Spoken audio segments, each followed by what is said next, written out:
Hey guys, you're watching Daniel and Gian Talk Shit, episode 103. You're also listening to it on iTunes and SoundCloud and whatever other podcast services you may be subscribing to. It is Tuesday night, September 8th. The Lakers and the Rockets are playing each other right now, neck to neck. What is going on in your neck of the woods? Speaking of necks. Speaking of necks, does my neck look big or something? No, I said neck of the woods. Nothing's going on over here. I survived the weekend. We both survived the weekend. 100+ degree weather. We both survived the weekend. Whatever that is. I don't even know what is that in almost 100 non-American in Celsius. I don't know, probably like 45. Let's do the conversion rate. I mean, you got the. I have the internet up. I have the internet. Rate? Let's see. It was 110. Let's say 110 to Celsius. Okay. So this is the 43.33. Repeating, of course. It was 117. It got up to on Sunday. It's crazy. Pretty nasty. And you know what? My buddy Josh called me. 47 degrees Celsius. Well, there you go. So my buddy calls me today, and he's like, "Hey, man, I've been in LA 13 years, and I gotta say, man, this heat is different now. Not just the temperature, like the number, but it's not dry. It's not, at least it's not as dry as it used to be. Like, it's definitely starting to feel more humid. You know, not necessarily, we're not talking Miami yet, but it's definitely more humid than it was As someone before. who's lived here my whole life, I think the biggest change has been how late summer starts. Like, literally the seasons seem to be shifting just in terms of what their traditional months are. Because it's only now barely starting to get hot, and it's September. So Daniel's telling you he doesn't believe in climate change. Guys. No, that's write it down. I'm just saying I Put it on Twitter. I think that's because I remember growing up when it was hot and when it was hot. You know, same thing, But I just think it's getting hot at different times of the year now. I think that's the biggest change that I've noticed. It's just when it's getting hot. I'm just saying it's a different kind of heat that I've been feeling, at least over here. And I've been noticing it the past couple of years too. Well, you live in the swamp of LA. The swamp. The swamp, even though there's no water over here. There's a couple man-made lakes that are like an inch deep. I know you have one. You have a river right outside your house. You actually you have riverfront property. Yeah, yeah. LA River's right there. And I got a creek next to me. With homeless people too. Oh, we got another big fire. Fire season starting a little bit later. Do you know how the fire started? It's in the San Bernardino I do area. know how, but tell the audience just in case they don't know, because it's another. So, you know, we live in these times now where people want to make a party for everything, and they do this thing called a gender reveal, which is stupid.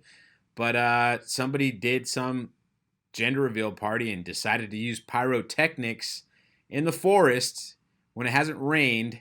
And now like half of the Angeles forest is on fire because of they wanted to let everybody know if it was a boy or a girl. What was it, by the way? And not just I don't know exactly. They just said some pyrotechnic device, and that the people aren't getting charged as of yet, even though there's like 9 million acres of dry wood going up in flames. Those responsible for starting fires due to negligence or illegal activity can be held financially and criminally responsible, CAL FIRE said. I'm just reading the article because the article is right there on the screen. I know you can't see it, but they can. The thing is, they'll probably be held responsible for it, unlike the actual power companies who just filed for bankruptcy and didn't have to pay for any of the fires last year. Right. Or the homeless people that started the fire down over by UCLA. I didn't know that. They don't get charged. Well, they don't have any money. I mean, what are you going to get out of homeless people? What are you going to do? Send them to jail? What is the Merchant of Venice? An inch of blood or a pound of flesh? Or something I have like no that? idea. That reference, I don't. Oh, you're saying that the homeless people are going to have to pay with the pound of their flesh? Yeah. It just clicked to me. I'm like, wait, why did he say that? Oh, okay. That's all they got. There's probably a reason why that punishment exists. You know, it's funny. Speaking of homeless people, like I saw people posting articles about all these like little laws that we don't know about getting passed to try to combat homelessness, and some sort of zoning thing where like they'll come in and basically take all of the homeless people's stuff and throw it away in the dumpster. How does that help? So they'll come back from panhandling to not having any stuff. And then where are they gonna go? They're gonna go straight to the dumpster and go get it again. They're gonna get new stuff. Who know? It's this whole cycle of stuff that doesn't make any sense. Like, people getting arrested for this, that, and the other. People not getting arrested. People getting their stuff thrown away, and like nobody asked the question. Like, it's unfair, and I'm like, well, nobody asked how the hell they got there in the first place. That never gets brought up in any. I still think Italy has the best policy towards this, which is. They throw them in the Mediterranean Ocean and let them drown? No. In Italy, you don't see homeless people, and the ones you do are choosing to be homeless because the country itself has a program that's funded by the country that if you come into hard times, you lose your job, you lose your home, you lose all that stuff, that essentially Italy will provide all of that for you. They'll get you back on your feet. They'll get you a job. They'll get you a place to stay. It might be a shelter-type environment, but they'll secure all of these financial things so you can get out of that hole if you need the mental health. You could get that too. I actually kind of think it's kind of how it probably should be. I just think that the bill should be footed by all the churches and institutions and stuff. But I mean, I think you and your anti-church takes. I'm not going to go down that path, but I just want to say that I think it does matter though that can't really relocate them because it's all within the country. If we send all the homeless from LA somewhere else, it's just going to be another problems that there's just going to be more It doesn't really solve the issue. I mean, they're already doing that to us too. The other states. I know. Everything comes over here to the West Coast. Yeah. But I don't know. Anyway, that's maybe not anymore with 120-degree weather. They're gonna be. Or maybe twice. maybe they're like, oh shit, it's 120 in California. Send them there. They're not gonna last as long. But then but you know what?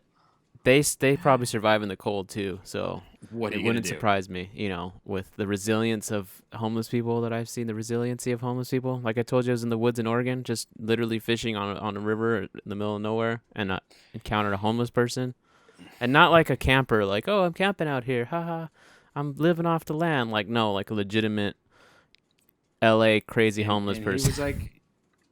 He was like, what are you doing on my What are you turf? doing on my land, on my swamp, on my river? Speaking of climate change and all that stuff, in Colorado, it was 100 degrees on, Saturday or Sunday, and then 2 days later, it was snowing. It was like freezing, snowing, and I just thought that was crazy. That there was...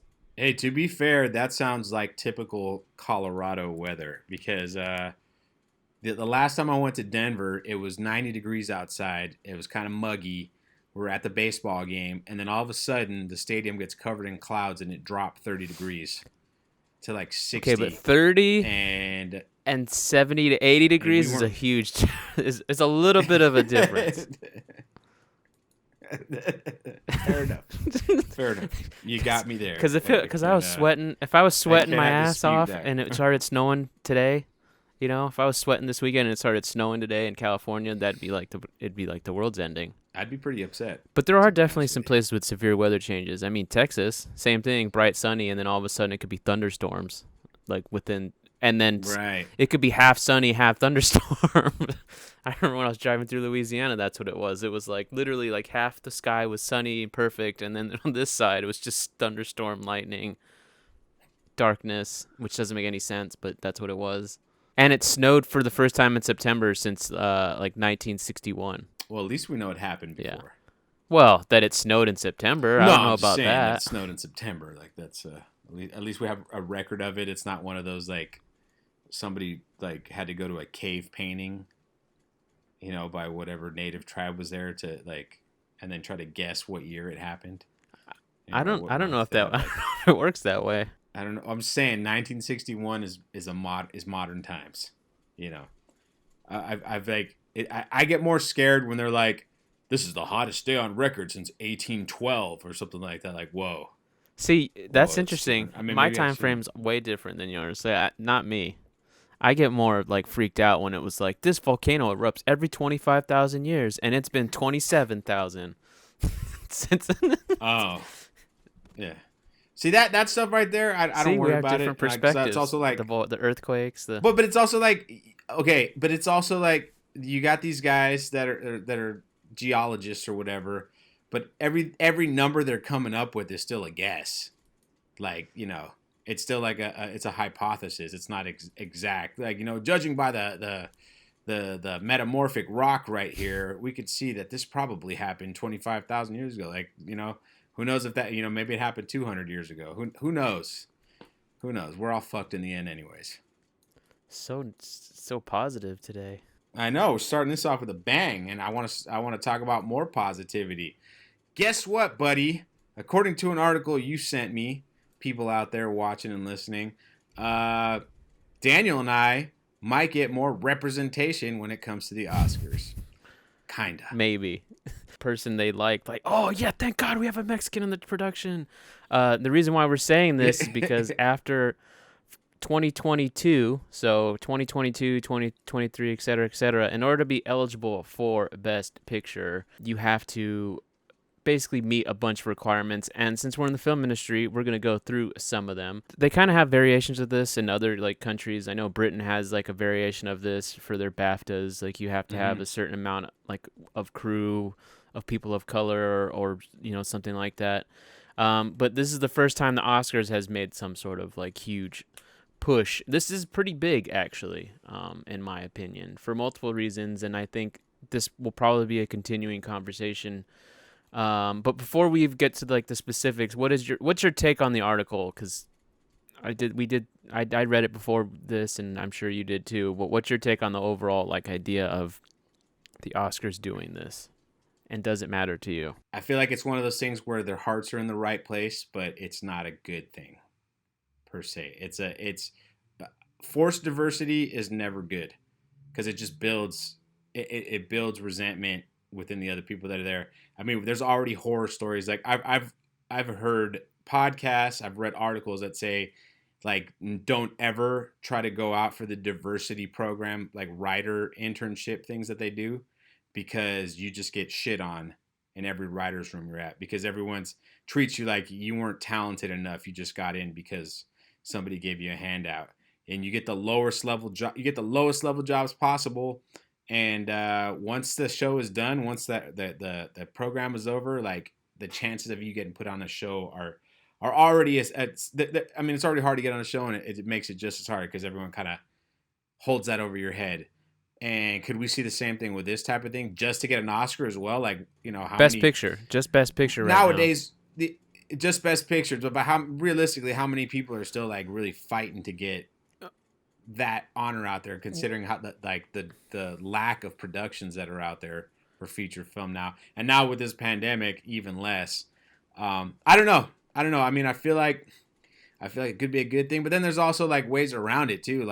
Okay, well, LGBTQ is one of the requirements as well. Which we'll get into in a second, because I think the specifics matter. But that's why I was asking just your overall opinion on it, before we get into the specifics. But for me, it's interesting that they're choosing Best Picture, because to me it's going for the upper class of all movies. Because let's be honest, if you're going for Best Picture, the range you're an indie or a big budgeted studio. Not saying that the Avengers is going to win Best Picture, but you're usually a studio's behind the Best Pictures, some sort of studio. Right. And so the thing that bothers me the most about all of this is it kind of makes it unfair for those who may not have the budget to do some of these things. And I know it's going to doesn't make any sense to some people, because they're not in the film industry. But so let's just get into the specifics, and maybe my point will make it, because I think it actually kind of creates, it's like the COVID monitor thing, at least in the COVID monitor thing, if you're an independent guerrilla, you can get away with just not doing it. You can get away with not using COVID monitors on set, and you don't have to social distance, just like you don't have to do anything in this country if you do everything guerrilla and off the books. But if you want this Best Picture thing, which of course the big caveat to this is you have to make a movie good enough to be considered for the Best Picture. So let's not assume that this is going to apply to all of us right off the gate, because it's not.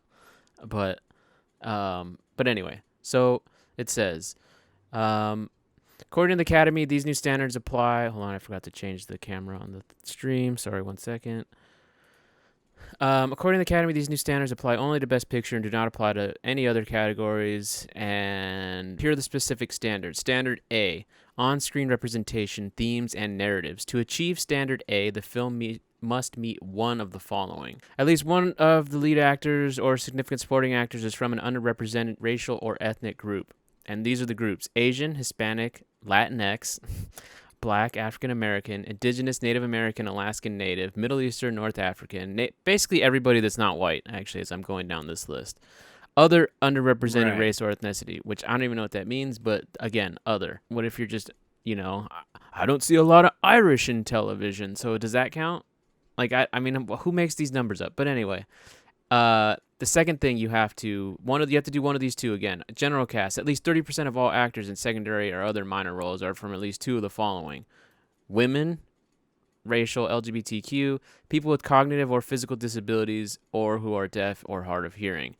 Or your main storyline subject matter has to deal with the following, women, the same thing I just said. And essentially this keeps going down the list. Standard B, I'm not going to read all of it, but creative leadership. So one of the creative roles, casting director, cinematographer, composer, has to be, again, within those groups. Other key roles, so that would be me on set. Someone like me has to, so I would fulfill someone's requirement as a sound guy, right? Or head of production sound, actually, because that's me. That would be me. And then the overall crew composition. At least 30% of the film's crew has to be filled by underrepresented people. So basically, this is affirmative action. This is basically affirmative action for the Academy. And then Standard C, you must do both of the following. Now, this is where I'm saying it becomes a little bit unfair, because I actually don't even understand why you would need to do this. To achieve Standard C, the film must meet both criteria: paid apprenticeship and internship opportunities. The film distribution or financing company has paid internships or apprenticeships that are of the following underrepresented groups. Again, those same exact groups. One more time: women, racial or ethnic groups, LGBTQ+, people with cognitive or physical disabilities, or who are deaf or hard of hearing.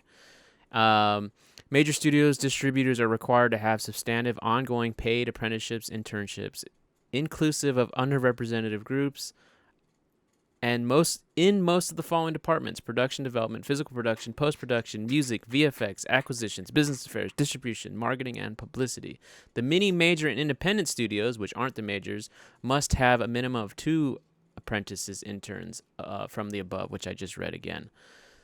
And they also have to do this, which is to provide training opportunities and skill developments for their crew. Now, Warner Brothers, they're doing things like this as a company, right? USC, they're accepting internships, things like, they're not paid though, right? They're not. Right. So that's, before I continue, which is just one little thing after that. This one is the one that doesn't make, that's the one that I don't agree with at all. So let's say we make the best movie we could possibly make, so we have to provide paid internships now, just to be paid, like, development, like skill development and training opportunities too. Why? Well, I mean, what it does is, it just depends on how you want to look at it. But if you thought the only people getting nominated for Oscars were people with deep pockets, this pretty much guarantees that. These are the passion project type thing. So, I mean, I get what they're doing. If anybody's listening to this podcast or watches, everybody knows how I feel about the Oscars anyway. Like, I mean, it's a symbolic gesture, but how relevant is it nowadays? I don't really necessarily think that it is. But I'm looking through that list, and I mean, I see so many ways where I could still make an all-white movie with like one token ethnic friend. I mean, you could totally still make an all-white movie and just, it could be all women, and then have that one, the one sassy black friend as which the main is fine. It's actor. weird. It's annoying that we have to say this, because we don't have a problem with any of this. I like watching movies, so none of that stuff bothers me. But it's just, and plus, it's an institution that no one needs to abide by, right? It's like you said, Oscars kind of really lost their clout for me personally as well, just in the last few years, just from what's winning, and not because of, not even because of the politics, just because they're not really reflective of. It's kind of like the the Democratic Party right now. The movies that are winning are not reflective of what I like, and so as a result, I'd rather just step away once, because then you add in the politics, and it's like, okay, Jesus Christ, like, all right, Oscar So White was cool the first time, but it's like, let's be honest here. I am, so are you, both underrepresented, and when is that going to change? You know? Yeah, that's the one major takeaway I get from this is like, how much opportunity is this really going to create? You know, because it's still like, there's just ways to work around it, and the problem, the problem with the film and television industry isn't so much the whiteness, it's the good old boy network and the nepotism that just so happens to be which white, is also not going anywhere, too, by the way. Like, people who think it's going somewhere, it's not. Like, you think Tyler Perry's not helping out his friends? Right, exactly. I mean, he's probably not, because that's why he became Tyler Perry, because he's probably not helping out anybody unless their name is Tyler Perry. Or Oprah Winfrey paying his checks, Right, exactly. It's just this complicated web where, from my experience on big productions, there's a lot of laziness that goes into all of this. That's really the first thing. More than anything, it's the laziness. People don't want to interview. People don't want to background check. People don't want to like ask, hey, is Billy like cool? It might not even be lazy. They want you. It might just be literally like someone you trust because you've worked with for so long refers you, and you're like, why wouldn't I trust him? That's like basic human stuff. Well, I'm not gonna say any names, but I'm going by laziness because I know like a certain hiring producer was basically like, oh, do you know anybody? We need somebody. I need somebody in here. Just call them up, like, because they didn't want to reach out and try to find anybody. Like, it was basically like, I just need somebody in here, and I don't want to, like, I need them to start work tomorrow. So if you vouch for them, good enough for me. And that's how I feel like that's how most places. So I hire. said it the nice, optimistic way. You said it the very real, like, yeah, that's very nice, Daniel. But this is actually why. Yeah. I mean, you know what? I'm going to take it back. I'm not going to call it laziness, but it's more like, hey, I need to fill this position, and I don't have the time to like legitimately go through applications and hire someone the way another. And let's be honest, we start a show in 2 weeks. If you say he's cool, if you say he does a good job, let's put him in there. Don't fuck me over, because the next time I'm not going to ask you for recommendations. And also that's 100%. I think that's true. And let's be honest, those positions are usually the ones that are rotating in and out, new people like all the time. The turnover rate is like, right. If you're if you're usually the people at the bottom are in it for a multitude of different reasons. You can't pinpoint exactly why, but they usually move out in some way, whether they decide to leave, they decide to move up, they get, whatever that, but there's always going to be that bottom, and those are the ones that you just keep throwing in and out because you just. But if you're talking about hiring a producer or hiring an editor on a project in your studio, you're definitely probably going to examine their work, see how they are. That referral is probably going to count too, but it's kind of easy when you're a cinematographer and you just drop credits. Oh, I shot all of these shows. Then you kind of have more than just like, yeah, he's my friend, Which, right. But at the end of the day, that's just a reality. The thing is just, I think it's good. I think it's a good thing. At least in concept, in theory, it's good. Like trickle down economics is good. Is it gonna actually work, and is it gonna be reflective of like, I don't know, who knows? It might, maybe it's the perfect thing, but at the end of the day, I feel like brown people don't get the representation. The whole fucking world. It could. I just feel like, but I just still feel like browns aren't getting the representation. And I don't think something like this is going to help. I mean, there's always going to be a disenfranchised group too. There's always going to be a group that's like. There always is. There always is. But here's the problem. Here's an issue that I see, that it's never. Hey, Daniel, you're Mexican American. write a superhero show for me. It's, hey, Daniel, you're Mexican American. Can you write me a superhero show about a Mexican American from the South Bay and how they gain their powers because they grew up in the South Bay? Like, it's like real specific. Oh, And I it's thought you were real, gonna like, say. it's I not thought you were just gonna a, say, "Oh, hey Daniel, we have this superhero show, and it takes place at the border. Can you like add Mexicanness to it?" That's there's that too. Well, I mean, but it's stuff like that. It's never just a, hey, we need writers with different perspectives on this show. Here you go. It's always like super qualified, and then you come up with this show, and then nobody watches the show because most people don't like.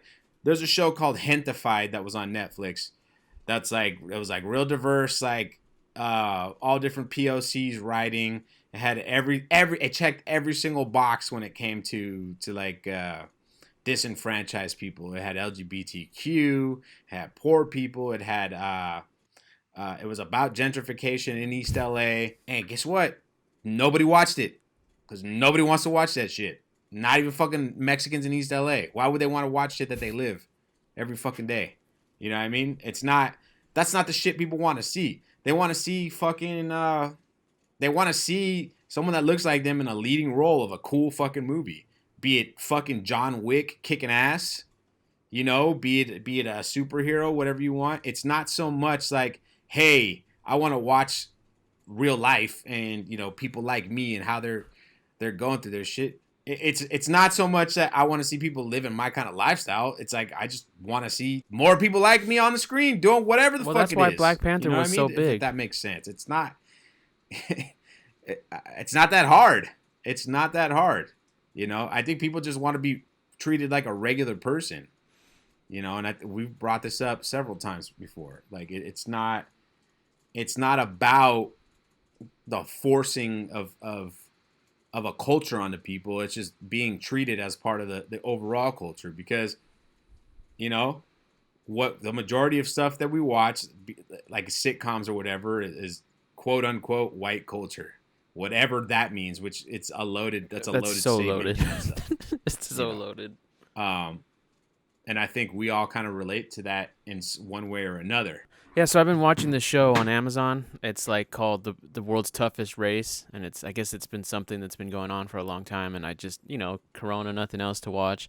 And you know, the people who are doing it's a really tough race. You're literally these people are racing across Fiji, and they're hiking and doing huge like 20-mile hikes and 25-mile bike rides, and then a 30-mile paddle, like all this crazy cut. And you're like, oh, this is interesting. And of course, it's like it's one of those shows where you learn about the people and you learn about their backstories or why they're doing this. And it ranges from like a father's son, like the father has early stages of Alzheimer's and he's doing it with his son. So it's like, you know, pulling at the heartstrings, all these things. And then, of course, when it comes to the LGBT stuff, it feels so shoehorned in that it makes you just cringe on the inside, because it makes you feel, and it's not because of like their message or anything. It's because of the way it's being presented, the way it's being edited, and it just, because it kind of goes with what you were saying, that it does feel shoehorned. Right. And then you take something on the opposite end, which is in line with what you were saying, where people kind of just want to see themselves on screen. They don't want to be fed this like false sense of a story. And Last of Us 2, I just finished that game, even though I've had it for like 2 months. It took me 30 hours to beat. It's great. And there's a lot of LGBT stuff going on in the game, but it's very kind of just, it is what it is. You know, there's no lecture, there's no message, there's no preaching, there's no anything about it. It's just the way it even brings up like transgender type subject matter. And the game was great. It was an action game. It was intense. It was like horror. It checked all the boxes, and it also checked those other ones, and it didn't really hinder the overall experience whatsoever. So I say that to say, and maybe we can, maybe this can put the pin on it, on this whole topic. If Hollywood wants to fall in that camp, Last of Us 2 camp, where they are tackling these subject matters that are, maybe difficult for some people to swallow, but they're doing it in a way that makes zero difference. Just like the bride being a woman in Kill Bill makes no difference to how badass she is. Like, her and John Wick together in a movie would be badass. Like, they'd be on the same level doing different things. You wouldn't question it at all, even though one's a woman. You know what I mean? Or even in the John Wick movie with and Halle Berry shows up, right? Like, that was another moment of just, that's what I like. Not saying I want my women to be like masculine, quote unquote, but just to be cool, like you said, to just be well written and to not have to worry about you feel like you're being spoon fed these things. Anyway, that's my 2 cents. That's what I hope. If Hollywood goes that way, I'm kind of on board. If they go the other way, the kind of the Disney Channel TV route, maybe not so much. I mean, and like I said before, we'll see what's gonna happen in the future and with everything that's going on, and we're still not open. We're still sitting at home, in California and New York, movie theaters aren't open, but Orange County's Tenet opening. open, and is Orange County opening? Yep. I feel like we're getting to thank God Nancy Pelosi got caught getting her hair done illegally, because that's going to open up a lot of stuff. That's I know they what happened? Wait, what happened there? You didn't hear about it. I don't know what you're talking about. Nancy Pelosi, the state representative, was getting she got her hair done by a Republican who then went on Fox News and told everybody, hey, I was doing Nancy Pelosi's hair, even though in California you're not supposed to be doing any sort of indoor cosmetic activity, to which Nancy Pelosi played dumb like she didn't know. And then, don't quote me on this, but I think Newsom quickly changed the state's policy on indoor business stuff like that. So you're going to be seeing like barbershops and stuff opening up, all because this chick went on Fox News to snitch on. Is there video or something? I think there's a video up. Yeah, the girl, it was on Fox News. That video's up, but maybe that's why we're going to see some movie theaters up, because I know Colorado's already has movies opening. I think Nevada has some theaters. I honestly thought you could go to these places. You right now, I thought you could. I really did. I had no idea. Yep, Fox News. Pelosi's Labor Day tweet paying homage to hardworking families gets panned amid salon. Yeah, more than $300,000 raised for salon owner accused of setting up Nancy Pelosi. You think that it was a setup? It's a little weird. It's a little odd that she would. Is she canceled though? Nancy Pelosi? Yeah. Of course not. The libs going after her? No, she's the devil, bro. If you talk to any hardcore conservatives, Nancy Pelosi's the devil. A lot of conservatives like hate Chuck Schumer as well. Like Chuck Schumer and Nancy Pelosi are like the face of the evil radical left Democratic Party. I wish I could play this video, but it won't load for some reason. I'm trying to watch it of her. But anyway, continue with what your point is. Sorry, we got totally got strung up on this. Oh, it had to do with the movies, and just like we know that Tenet has been in international markets for a while now, but it opened domestically last week and made $20 million in limited markets, while Mulan came out with what I'm calling Disney's test run for straight-to-market big-budget films, charging $30 for people who have Disney Plus membership. And then you can watch it for free in December. Those numbers came out? The numbers with... No, they haven't released those numbers. I don't think those numbers will ever come out. No. Well, you'll know that it did well if we see Black Widow before the end of the year and it's straight to Disney Plus. Superhero movies are the 100% in thing right now, and I think to have, I mean, maybe you might see Black. I guess you're okay.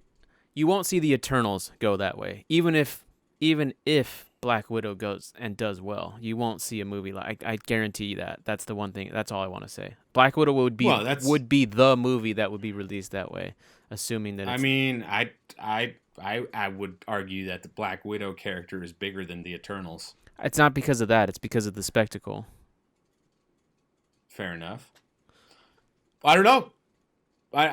I'm saying that if And Mulan, a movie that Angelina Jolie is bigger, in my opinion. And we haven't seen any I was gonna say eternal footage, but Angelina's in it. People are gonna want to see that, and not just domestically. I don't know if she's bigger. She's bigger than ScarJo nowadays. I'm I couldn't tell you the international last though, movies. on an international level. Well, they're still gonna. It's still gonna get released internationally. Mulan was released internationally. That's a U.S. market only. Like I think I sent you the article, and the article says that any place that doesn't have I couldn't Disney open Plus, it because it was L.A. Times. I don't subscribe to L.A. Times, and I ran out of my articles already. Fair enough, you cheap bastard. No. So the article stated that any market that doesn't have Disney Plus got a theatrical release of Mulan. So it's one of those things where internationally it still might get released. Soft theatrical rollout. So that means it's not done, and it grossed an estimated 5.9 from 9 places. So number one is UAE, Malaysia, Singapore, and Thailand. Thailand. Wow, Thailand. I've never said that in my life. Thailand. In Taiwan, it made 1.2 million. Tenet made 30 million in China, 13 million in the UK, France 10 million, and IMAX accounts for 15% of the overall market, which is pretty darn cool. That's great. I love IMAX. So that's great to see that IMAX is still going to be in the game after all this. Tenet made 126 million last weekend, which is, not bad. All things considered. All things considered, especially when the huge major domestic markets are not open, which is here and New York. It made $20 million. It made $20 million in the U.S. for wherever the limited places that it was open in, which normally would be a terrible opening, but when your largest markets don't have movies open, and LA, and when your fucking customers are genuinely afraid to go into the movie theater, period. That too. I think that's that too. I think it's a real concern that you're just gonna have people who are not gonna go to movie theaters right away. Dude, they should just start building put less seats in the theaters and then fucking put everybody in a bubble. You should have bubble seating. And you have your own personal on top. Your personal Atmos speaker inside your dome bubble. Yeah, sure. Exactly. You got this whole just think about it. If you had to pay $40 to go to the movies, but it was this dope ass, well, you're a cheap fuck. Then it would be torrenting city at my house now. I'd be getting used to fucking watching people's cams. Because look, to be honest with you, there's 12K cameras now, so there's gonna be someone in India who puts all the village's money together to buy that 12K camera and will be the leading number one supplier of bootlegs for the entire Eastern Hemisphere. Just shooting 12K fucking with terrible audio. Yeah, terrible. No microphones. They couldn't buy a mic. No, none at all. Or they got their buddy works in the projection room, so they're recording from the straight into their audio recorder, and then syncing it later. Or they just pay one of those studios to just dub it for them. They could just recreate it, do a cheap version of it. Oh man, I don't know. That's the way to go. But the money, on a serious note, I just want to say I think it's a good thing that you're seeing this and this, that anyone's going to the movie theater at all. To be honest with you, right now is good. And I read an article about movies coming out next year because of what's been pushed from this year, and knock on wood, knock on my fake desk wood, if everything does shape up to turn around, next year's going to be a banger. It's going to be that's the year that's going to get people back into the theaters, because you're going to every few weeks you're going to have another oh dude, this is a big one. This is a big, to the point where you're going to have people man, I don't know, it's too many movies coming out right now. Because so many big movies that are coming out next year. Godzilla, fucking Jungle Book. You have the Marvel movies that haven't come out yet at all. They're going to be pushed. Fantastic. Fast and the Furious. You got Halloween, the Halloween sequel, which I'm looking forward to. Eternals. I already said the Marvel movies. What else?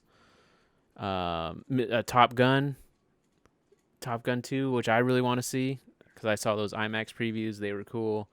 I'm probably missing a bunch of movies already. But I feel like there was another John Wick film coming out too. Like there's a bunch of stuff that's supposed to come out that was supposed to come out this year that all got pushed. But you know the big boys are the ones that we're waiting on the most. And it looks like it's gonna be a 2021 deal for all of them. Hopefully that's the hope, right? That's the one hope, right? Is that at least hopefully it just all kind of comes. Oh, Kingsman's coming out. The new Ghostbusters. The Morbius film's coming out. Venom 2's coming out. Well, it doesn't matter. It's just they're coming out. You know. Quiet Place 2 never saw and there's it. still been a bunch of comic book news that Shang-Chi that came out too. Like, but there's like a lot of like Shang-Chi's coming out. A lot of speculation about what Sony's doing with their Spider-Verse and whatnot. Like some of the Spider-Man characters, the secondary Spider characters, are going to be coming out with films. We'll see. Or TV Who knows? Series. I don't know. We'll see what these comic book things. I mean, we'll see. We'll see what happens. Like winter is coming. Jurassic Park 3 and we don't know if winter there's going to be a flare up that wipes out half the population. So who knows? Jackass 4's coming out. Borat 2's coming out. Tell me about the Sturgis motorcycle rally and how when I saw this article earlier and I saw people talking about it and they're like, you see, I'm surprised that so many people are getting infected. It's like, once again, fucking people are being hypocrites. Like, you weren't saying the same thing about the protests and the rallies that were happening post George Floyd, which we said it on this podcast, maybe there's been a spike in infections because there's been just crowds of people out. Not maybe, definitely. Yeah. It's funny. There's no way. They put it out. No, remember that you got to remember when people are saying, "Oh, there's a spike." Oh no, we have all this cell phone metadata, and it shows that the people that live in the neighborhood where the protest took place have the lowest amount of infections, and it was like, some like math nerds from Yale that did this study or wherever, and I'm like, dude, most of the people that are protesting don't live in those neighborhoods. So now you got to check and see the other parts of town. So if the center of town doesn't have a bunch of flare-ups, but the outskirts of town do, wouldn't you think that maybe those were the people that were? How do you even track that data anyway? Unless you have access to their individual phones. No, I'm saying how can you make a statement like that? Stupid. It was like they got data from like T-Mobile or something. Who fucking knows, dude? It was just Well, and people were posting this article like it was like a fact. Like, oh, look at this. I was like, dude, none of those are epidemiologists. That data is just dumb. It just doesn't make any sense, and there's not enough of it. Like, this is the assumption that everybody that was protesting lived in that fucking neighborhood. That's all that article is saying. Like, well, the people that live in this neighborhood don't seem to have a lot of positive tests. Not to mention, you don't even know if those people are going in to get tested. You know what I mean? Like, there's so many, which a lot of people are not. Yeah. That's why it's all. It frustrates me. Because, but then this comes out and everyone's like, you see, like, I don't see the difference. You can't have one without the other. It's either you accept both or you don't accept any of them. Exactly. And the reason why this article stood out to me is because it was I'm sure this has been written by multiple publications, but I came across the Fox News version of it, and the fact that they're writing an article about it made me go, "Oh, interesting. This is probably something it's a little bit more digestible if this is basically them doing what the Democratic leaning news publications aren't doing with the protests." And Fox is like, yeah, because it is what it is. But anyway, for what people who are just listening don't know what we're talking about, the San Diego State University's Center for Health and Economics and Policy Studies, which it's just like the study that you just invalidated. This could be the same exact thing for this because who knows all their methods and all those things. I'm sure it says it in the article, but who reads anymore. 19% of the 1.4 million new coronavirus cases in the U.S. between August 2nd and September 2nd can be traced back to the Sturgis motorcycle rally. And what really came out to me, stood out to me about that is that how much it costs. Estimated, they said, we conclude the Sturgis motorcycle rally generated public health costs of approximately $12.2 billion. Wow. This is enough to have paid each of the estimated 462,000 rally attendees $26,000 not to attend.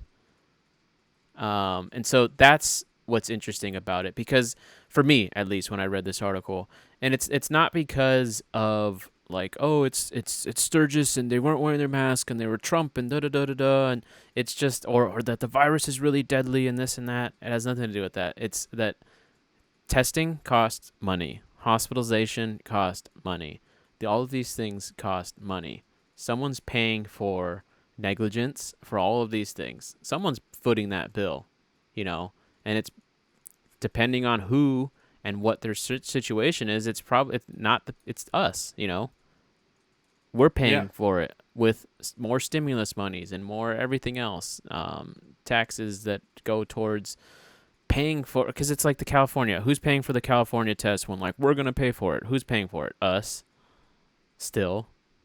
It might be money in reserve or something like that, but where does that money come from? Us. Just makes you wonder how much it would actually cost if we had, like, public health care. You know what I mean? Like how much of these costs are inflated because of the health system that we run in this country? This article did bring up what you mentioned, though. These results suggest that in contrast to prior large gatherings that have been studied, i.e. Tulsa and Black Lives Matter protests, in the case of Sturgis, the local resident population appeared to participate in the events. And then this raises the possibility that the local population may be at risk for COVID-19 spread, especially if mitigating strategies, i.e. mask wearing, interactive closely with only household members, avoiding crowds, were not undertaken. So I guess I don't know if it's the same study you were saying, but this is saying that they've studied, at least San Diego studied, that the local resident population doesn't get infected because they're not participating in the protests. Mm-hmm. I still don't see how that would discredit protests from spreading the virus, though. No, it doesn't at all. If I live in Northern California, I drive down to LA, and I don't infect anyone in LA with it, but someone from Riverside drives to LA and they infect me, and I bring that to back. Doesn't that mean that the source of transmission was the protest at some point? Exactly. Yeah. No, it's real partisan when it comes to this stuff, and it's very, very interesting and just very, very transparent, I think. People just want to believe what they want to believe. You know what? Sucks for you bikers out there. And thanks for costing us more tax money. But on the next episode, because I know we're going to wrap this one up. On the next episode, though, I do want to talk about some of our subscribers on YouTube who've actually shared that they've been positive, like tested positive for it, and then their experiences and things like that. Not I said as if I was going to list a bunch of things. So subscribers who've reached out, people who've reached out and shared their little stories. I want to go into those too because that's interesting. Absolutely. Because the last thing I want to say about Corona is India is going to take over America very soon, I think. And that's going to be really bad. I really think their healthcare system can't contain them, and it's going to collapse, and there's going to be a lot of fucking dead people. Well, that's fucking gloomy and a terrible way to end this fucking podcast. I was going to say that they have 5 times the population that we do, so of course they should overtake us in the amount of infections. There's just more people and they live closer together.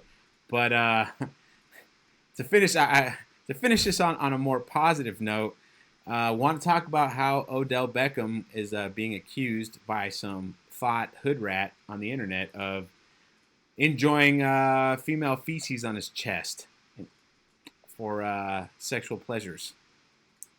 I don't know how you feel about this, but I saw a picture of the girl. I actually saw a video of the girl. And if it's true, Odell, if you're watching this, I am disappointed as fuck in you. Because there are plenty of better looking women that you could have take a shit on your chest. Because this girl is disgusting. But does it matter what they look like, or does it matter what comes out? Do you think it has to do with he can't get, like, a hotter chick would be like, no, I'm not shitting on your chest? So you got to kind of like go down the rungs until you find that one. Why are you assuming it has to do with the person that they look like? I don't know. I feel like people know their worth, especially higher level girls that are getting flown out by rich dudes. No, I'm saying for him, assuming this is true. Why are you assuming that looks are taken into account, like are in any consideration for any of this? Because I want to believe, Daniel. I want to believe. Maybe he goes in the bathroom when they're in there and he's like, stand up, and he takes a look and he's like, that's the one. You're the one. I like your consistency. I like the form in the toilet. It has less to do with their physical presence and more to do with the physical presence of what comes out. Of the Duke? Yeah. I think you're very narrow-minded. I think you could expand your. I think it matters. I could expand my turd horizons. Yeah, you know, you're right. You are right. I'm sorry. I apologize to all you out there who are into shit play. Maybe she's the best in the game. Maybe, dude. Maybe she has like a nice, solid type of turd. You know, maybe she can whip it in a circle and do like a little swirly thing, and maybe an ice cream cone. Exactly. Soft serve, bitches. Soft serve ice cream cone. Soft serve, bitches. But. Anyways, guys, that's going to do it for us. Thanks for watching. You know the drill. Smash that like button. Subscribe if you're not a subscriber. Ring the bell if you already are. And if you're listening to us on iTunes, please leave us a 5-star review talking about how you love us talking about Odell Beckam getting shit on his chest. Again, you're assuming it's on his chest, too. Or it's on his chest. I mean, she said it in the video. There's a video. I didn't see the video. Oh, okay. You know, if you wanna find the video, ask in the comment section, and we'll send you a link in the comment section to the article if you want to watch the video and read a little more about it. But that's going to do it for us. We'll see you next time.